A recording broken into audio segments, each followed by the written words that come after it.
Look, okay, I'm back out fresh on the scene. Franchise best on the team. Blue faces busting out the scene. New life is something like a dream. Back out fresh on the scene. Franchise best on the team. Blue faces busting out the scene. New life is something like a dream.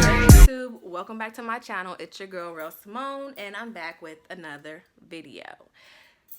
So today's video is going to be another video about a past experience that I have had with my journey through health. Okay, so this video is going to be about when I had viral meningitis. Now, the reasoning for me making these videos, first off, let me say, is because whenever I go through something with my health, I always look it up on YouTube, try to get information about it. Most of the time, the only thing that you can find is doctors talking about it. And although that information is good, it's textbook information from doctors that have most likely never been through what you're going to go through or what you went through. So I actually like to, although I look at those, I also like to watch testimonials of people who've actually been through it or going through it. So that is what inspired me to kind of start to, make videos about all the things that I've been through with my health in the past, because I've been through quite a few things. So this video is going to be about when I had viral meningitis. Okay, I have had viral meningitis 3 times. 3 different times I've had viral meningitis. I would say this is like the worst type of headache pain you could ever have in your life. Okay, migraine, nothing near this pain. Headache, nothing near it. Meningitis headache is the truth. Okay, so the first time that I had meningitis, I was going through another health issue. Sorry about the noise. It's my daughter. She's watching YouTube. One of her shows. Anyway, the first time that I had it, I had another health issue that I was going through from the year of 2007 to 2011. It caused me to get my spinal removed in 2011, which is why, one reason why I have a horrible immune system. Anywho, during the time of me going in and out of the hospital from this other health situation that I had, when I would leave the hospital, I guess whenever you're in the hospital and you leave, I guess that's when you're more receptive to, catching a cold or, getting sick, because you've been pumped full of all this different medicine and stuff like that. So that's what I was told by a nurse. So when I left the hospital from this other issue that I had been in the hospital for about a week or two. I was leaving the hospital. I went home. At the time, I was living with my parents. So I went home to my parents' house, and I went to sleep. So I was sleeping, and this horrible pain woke me up out of my sleep. So my eyes just popped open, and I was screaming and hollering. Okay, it was so much pain. It felt like someone had my brain in their hands, and they were squishing it, trying to squeeze out all the juice. Like, that is how bad it hurt. My eyeballs felt like someone had both of them, one in each hand, and they were squeezing those as well, trying to pop them. The back of my neck was hurting. I don't know what that's called back there, but that back part of my neck, that was hurting. Like that, it was on fire. It was hurting so bad. My parents rushed in my room.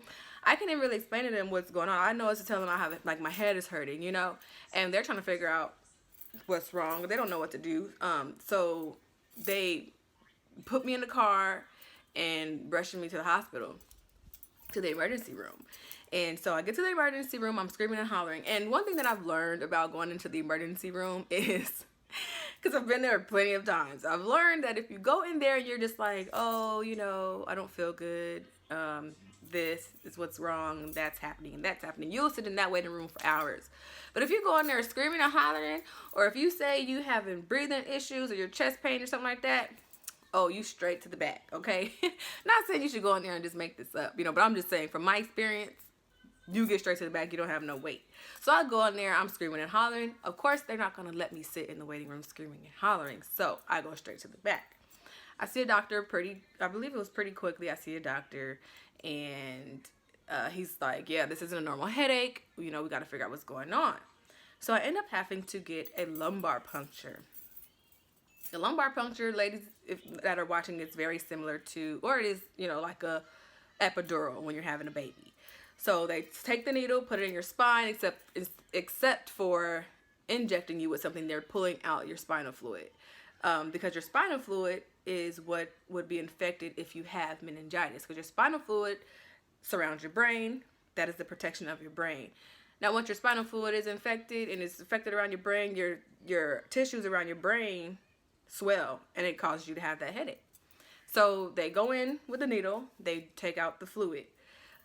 During this procedure, it's so uncomfortable because, mind you, you have the worst headache in the world at this time. You know, I mean, of course, they've given you some pain medication by this time, but you still have a headache. My headache, at least, wasn't 100% gone. So it was really uncomfortable. So you have to lay on your side. And at this time, really, your head's hurting, so you kind of want to be balled up. You want to hold your face, you know, but you have to stay still while this needle is in your back. So you're laying there. They take out the fluid.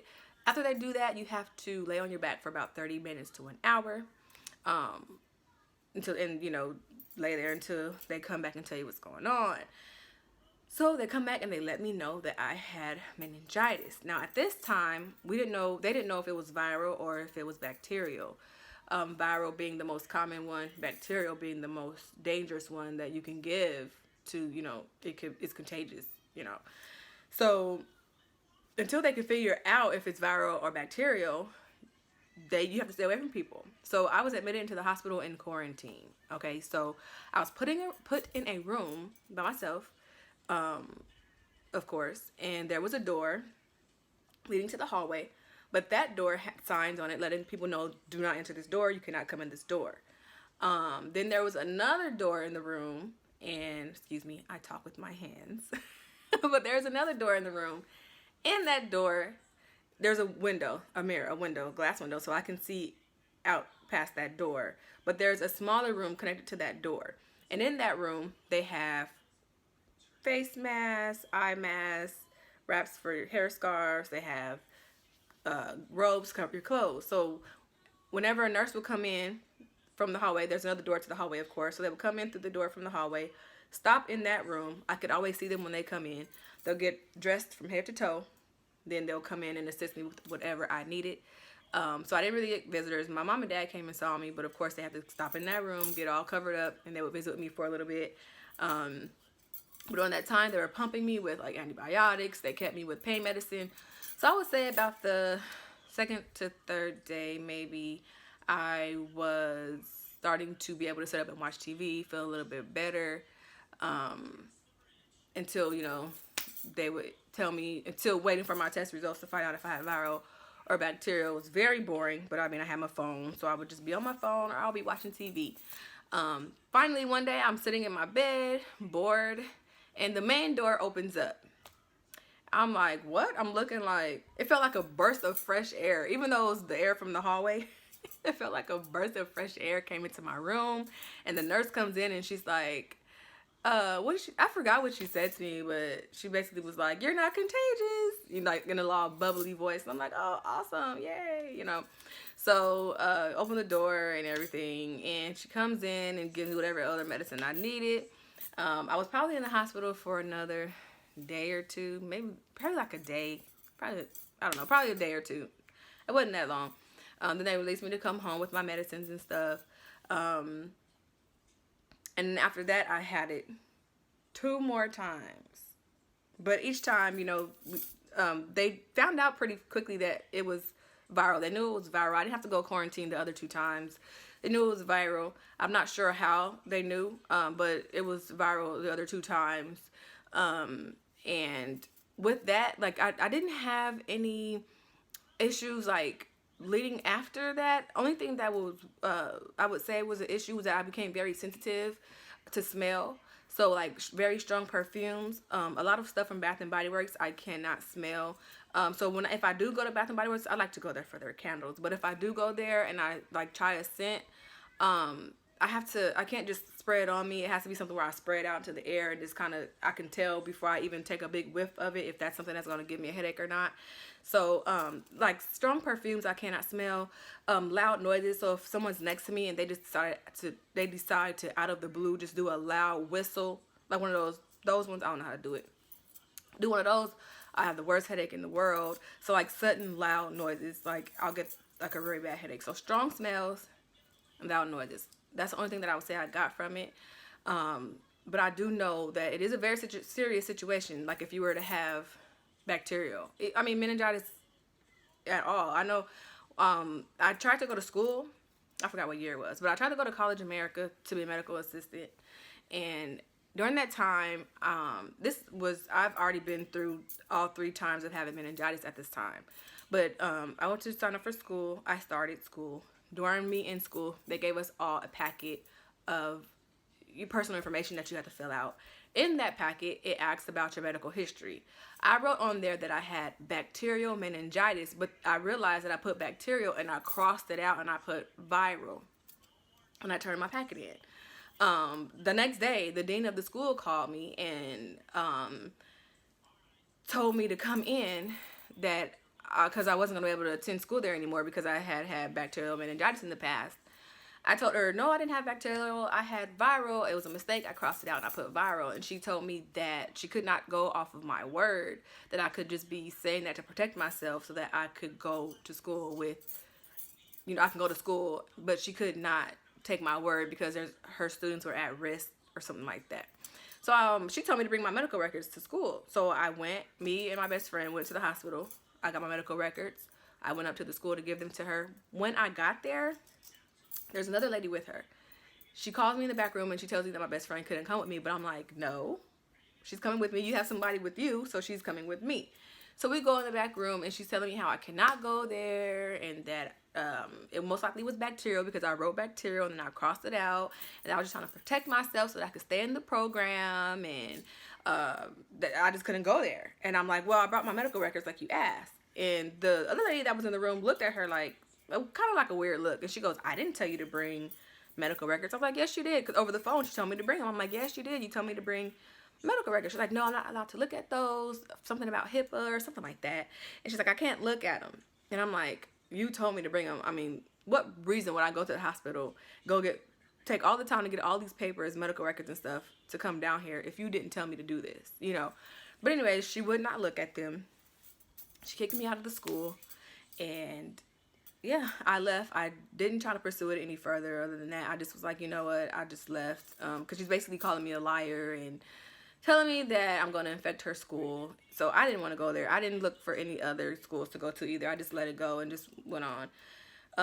But that was the only experiences I've had with the backdraft of me. I don't know what word to use of me having meningitis, but I haven't had it since the 3rd time. I'm trying to think. The last time I probably had meningitis was in 2011, I think. But I haven't had it since. I do have sensitivity though. I will say I do get headaches very easily. But I'm happy not to have had it again. That was one of the worst. I would put that in the category or in a basket of my worst experiences that I've had because those headaches, you don't want them, okay? You don't want it, okay? So yeah, but that was my experience with having viral meningitis. Hopefully, if you're watching this is not something that you have or you are going through because I wouldn't wish it on anyone. But if you do have it, hope that everything worked out. You've gotten through it. You were very well taken care of, and it's something in the past. So anyways, that was my story. Thank you so much for watching. Don't forget to like, comment, and subscribe. I will have much more coming, so stay tuned. Thanks for watching. Bye.